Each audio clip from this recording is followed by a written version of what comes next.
नमस्कार दोस्तों। जैसा कि आप सब जानते ही हैं कि मिथुन राशि वाले लोग बहुत ही सीधे साधे होते हैं। हर कार्य को बहुत ही सोच समझ कर करते हैं। ये लोग ज़्यादातर दो काम एक साथ करते हैं। इनका रुझान बिजनेस की तरफ ज़्यादा रहता है क्योंकि इन पर बुध ग्रह का प्रभाव रहता है और बुध वाणी का, चंचलता का और बुद्धि का भी कारक है। जिस वजह से मिथुन वाले लोग ज़्यादा बोलने वाले, चंचल और बुद्धिमान भी होते हैं। इनको लोगों के बीच में बैठना ज़्यादा पसंद रहता है। इनको अकेलापन बिल्कुल पसंद नहीं आता। ये नए नए दोस्त बनाने के शौकीन होते हैं।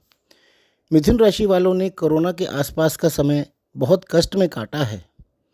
जनवरी 2020 से जनवरी 2023 तक का यह शनि के मकर राशि में गोचर का समय सभी के लिए बहुत ही कष्टकारी था, किंतु मिथुन राशि वालों के लिए यह ढैया का समय था। यह समय सबको याद है। इस समय को कोई भी भूला नहीं है। कोरोना का नाम लेते ही सबकी आंखों के सामने वो भयानक व डरावना मंजर घूम जाता है जिसकी कभी किसी ने सपने में भी कल्पना नहीं की थी। इस समय में मिथुन राशि वालों ने भी क्या कुछ नहीं झेला था। काम धंधे की परेशानी तो थी ही, साथ ही सारे रिश्तेदार ऐसे हो गए थे जैसे कि उनसे कोई रिश्ता ही ना हो। रिश्तेदारों से ऐसी उम्मीद कभी किसी ने नहीं की थी। इस समय में कोई भी रिश्तेदार किसी के भी काम नहीं आया और कई लोग तो इतने बदनसीब निकले कि उनके तो पैसा भी काम नहीं आया और उन्होंने अपने घर वालों को खो दिया। किसी किसी का तो पूरा परिवार ही ख़त्म हो गया और उन्हें कंधा तक नसीब नहीं हुआ। इसलिए दोस्तों, हमें हमेशा अच्छे कर्म करते रहना चाहिए क्योंकि शनि की ढैया व साढ़े साती का समय हमें हमारे कर्मों का फल मिलने का समय होता है। अब यह समय जो कि शनि की ढैया का समय था वो तो जैसे तैसे कट गया। साथ ही 17 जनवरी 2023 को मिथुन राशि वालों की ढैया भी समाप्त हो गई थी। उसके बाद से आपकी अभी तक ना तो कोई ढैया चल रही है और ना ही कोई साढ़े साती चल रही है। 17 जनवरी 2023 से 29 मार्च 2025 तक शनि का गोचर कुंभ राशि में चल रहा था। यह समय भी आपके लिए ढैया व साढ़े साती से मुक्त था और 29 मार्च 2025 से शनि मीन राशि में गोचर कर रहे हैं जो कि आपकी राशि से 10वीं राशि है। यानी यह समय भी आपके लिए ढैया व साढ़े साती से मुक्त है। यहाँ पर शनि 3 जून 2027 तक रहने वाले हैं।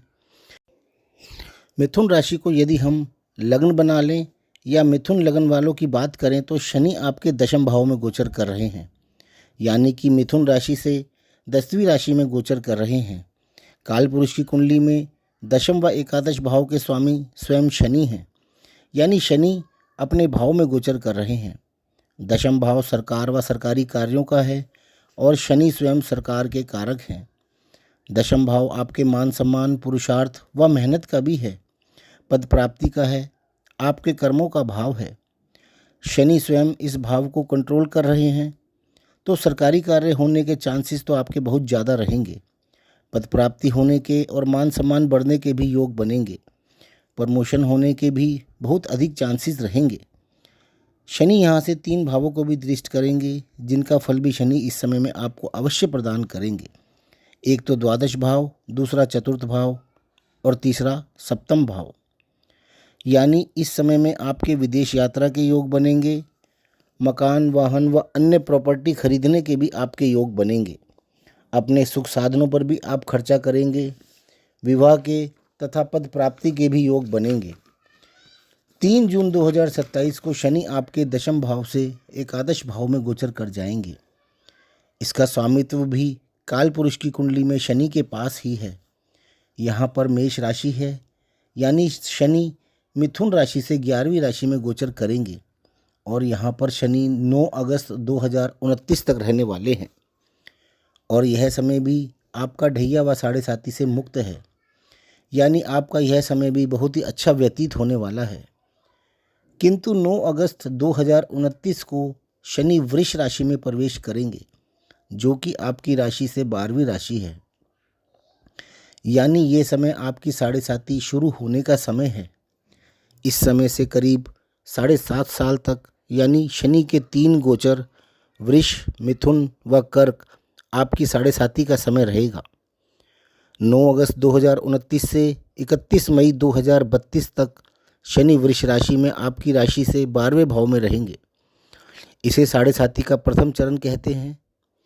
31 मई 2032 से 13 जुलाई 2034 तक शनि मिथुन राशि में रहेंगे, जिसे हम साढ़े साती का दूसरा चरण कहते हैं। इसे हम साढ़े साती का पीक टाइम भी बोलते हैं, क्योंकि शनि आपके लग्न या चंद्रमा के ऊपर ही गोचर कर रहे होते हैं। 13 जुलाई 2034 से 27 अगस्त 2036 तक शनि कर्क राशि में आपकी राशि से दूसरी राशि में आ जाएंगे। इसे साढ़े साती का तीसरा चरण यानी उत्तरायण भी कहते हैं। यह चरण पहले 2 चरणों से कुछ हल्का असर दिखाता है और 27 अगस्त 2036 को शनि सिंह राशि में प्रवेश कर जाएंगे और आपकी साढ़े साती खत्म हो जाएगी। अब इन 3 चरणों को थोड़ा अच्छे से समझते हैं। यहाँ पर हम मिथुन राशि व मिथुन लगन दोनों को ही समझ सकते हैं।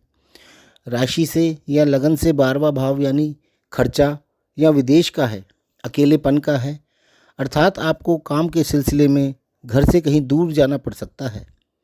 यह खर्चे व हॉस्पिटल का भाव भी है, तो आप इस समय में अपनी किसी पुरानी चली आ रही बीमारी से मुक्ति पाने के लिए हॉस्पिटल में एडमिट भी हो सकते हैं और अपना इलाज करवाकर उस बीमारी से मुक्ति भी पा सकते हैं।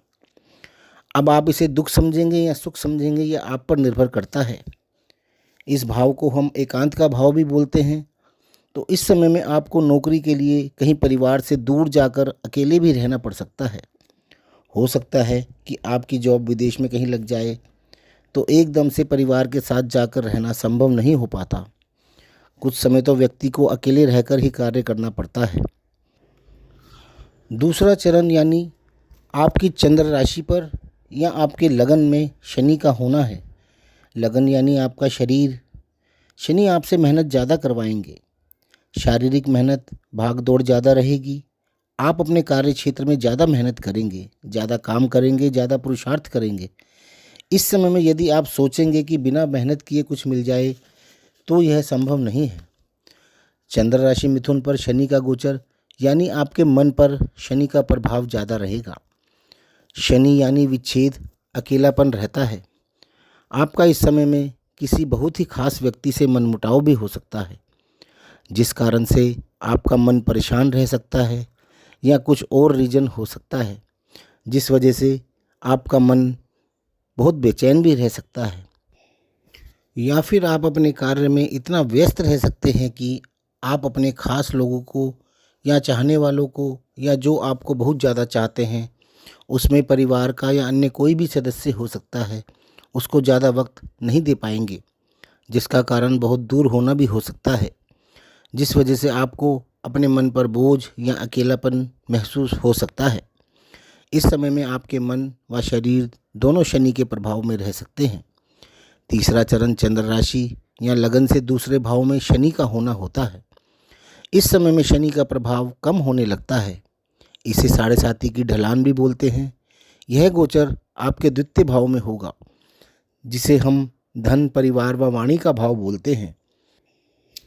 इस समय में आपके कुटुंब के सदस्य आपसे थोड़े कटे कटे रह सकते हैं। आपके लिए कुछ कटु वचन भी बोल सकते हैं। शनि आपकी वाणी पर गोचर करेंगे तो जाहिर है कि आपकी वाणी कड़वाहट भरी हो सकती है, और कड़वी वाणी वो काम करती है जो हथियार भी नहीं कर पाते। तो कोशिश करके इस समय में आप अपनी वाणी पर ज़्यादा कंट्रोल करें, ताकि आपके परिवार के साथ आपके संबंध बहुत ज़्यादा खराब ना हो। बाकी समय तो अपना खेल खेलकर ही रहता है, किंतु आप इस समय में भगवान का नाम अवश्य लेते रहें और अपने कर्म अच्छे रखने का प्रयास करते रहें। शनि का काम इंसाफ करना होता है। यदि आपके कर्म पहले से ही अच्छे रहे होंगे तो आपका यह साढ़े साती का समय बहुत ही अच्छा जाएगा। यदि आपके कर्म अच्छे नहीं रहे होंगे तो यह समय आपके लिए थोड़ा कठिनाई भरा रह सकता है। इसलिए आप हमेशा यह प्रयास करिए कि आपके हाथ से किसी के लिए गलत ना हो, नाइंसाफ़ी ना हो। आप किसी का हक बिल्कुल ना मारें, क्योंकि अभी तो आप खुश हो जाएंगे, लेकिन उसके बदले आप कितना कुछ खोएंगे आप इसका अंदाज़ा भी नहीं लगा सकते। शनि का इंसाफ बहुत ही ज़्यादा सटीक होता है, इसलिए अच्छा सोचें और अच्छा करें। तो दोस्तों, आपको यदि मेरा यह वीडियो पसंद आए तो इसे लाइक ज़रूर करें और हमें कमेंट करके भी ज़रूर बताएं। और साथ ही हमारे चैनल को आप सब्सक्राइब भी कर लें ताकि आपको हमारे सारे वीडियोज़ का नोटिफिकेशन मिलता रहे। धन्यवाद।